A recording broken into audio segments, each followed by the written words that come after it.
La synthèse des infos de la RDC, l'Afrique et le reste du monde. Une seule adresse. www.congosynthèse.com.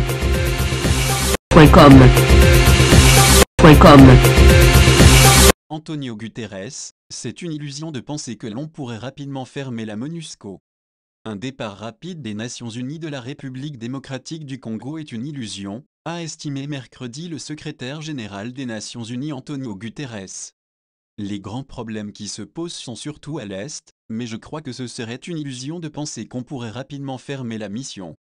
Je crois qu'il y a encore un travail à faire en étroite coopération avec les autorités et le peuple congolais, a déclaré M. Guterres à Radio France Internationale quelques jours avant de participer au sommet de l'Union africaine à Addis Abeba. Nous avons déjà entamé un dialogue avec le nouveau président, a-t-il dit au sujet de Félix Tshisekedi, officiellement proclamé vainqueur de l'élection présidentielle du 30 décembre. Je crois qu'il y a une volonté mutuelle de coopération. Il faudra éventuellement revoir le dispositif qui existe en République démocratique du Congo. Le renouvellement du mandat annuel de la mission des Nations Unies au Congo est prévu en mars. M. Tshisekedi a succédé à Joseph Kabila, qui avait critiqué début 2018 l'inaction de la MONUSCO face aux groupes armés.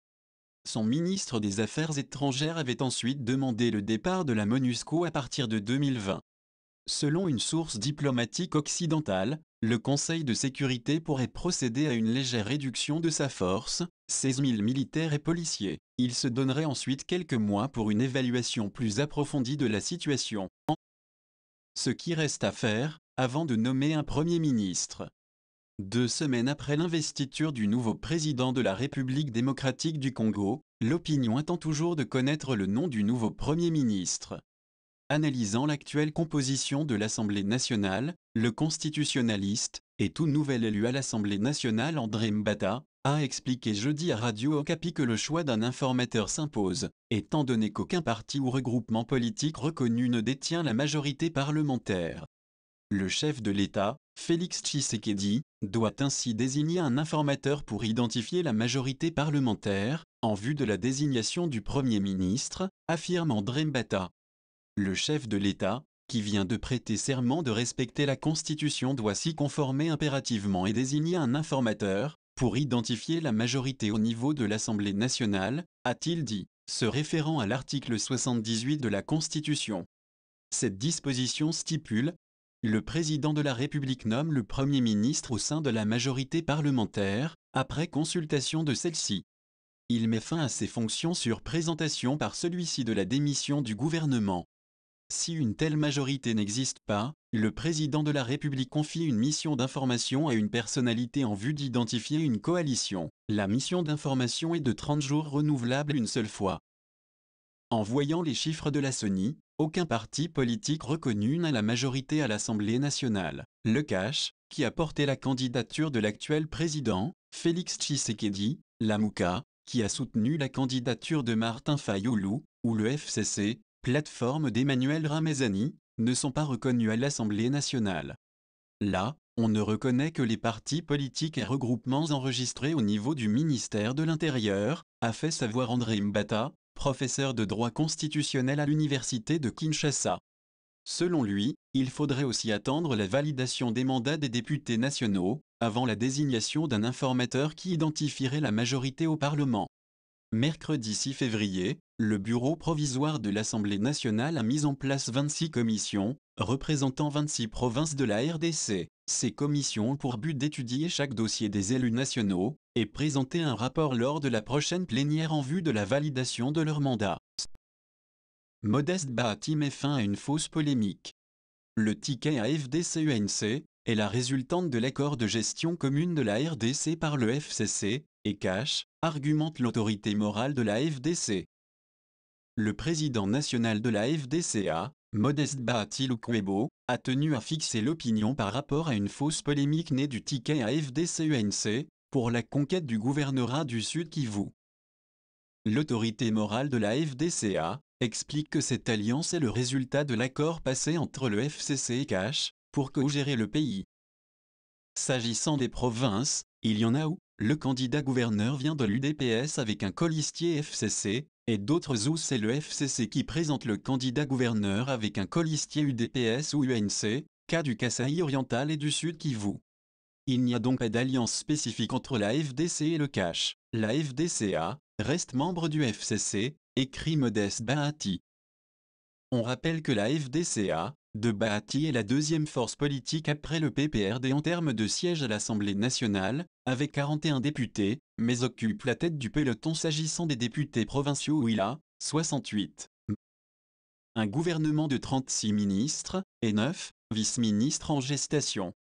Coalition plutôt que cohabitation, c'est ce qui semble transparaître des négociations menées en ce moment quelque part en Afrique australe, en vue de la formation du premier gouvernement de la 3e législature. Ces pourparlers entre le vainqueur de la présidentielle et ceux des législatives nationales paraissent si avancés qu'un plan de répartition des portefeuilles ministériels est déjà sur la table. Celui-ci tablerait sur une équipe gouvernementale de 36 ministres et 9 vice-ministres. Le PPRD, premier parti en termes de sièges à l'Assemblée nationale, donnerait le Premier ministre, tandis que les plateformes Cash, AFDCA et AAB auraient chacune un vice-premier ministre. Selon toujours cette mouture de répartition, le PPRD et Cash auront chacun 4 ministres et 2 vice-ministres. Le regroupement cher à Modeste Bahati Lukwebo, AFDCA, alignera 3 ministres et un vice-ministre. Quelques plateformes proches de Moïse Katumbi participeraient au gouvernement. Il s'agit, entre autres, de AMK, 2 ministres, G7, 1 ministre, et AR, 1 ministre. Ce partage suggère par lui-même une coalition gouvernementale FCC-Cash, alors qu'au regard des résultats des présidentielles et législatives nationales, le pays devait techniquement s'engager dans une cohabitation.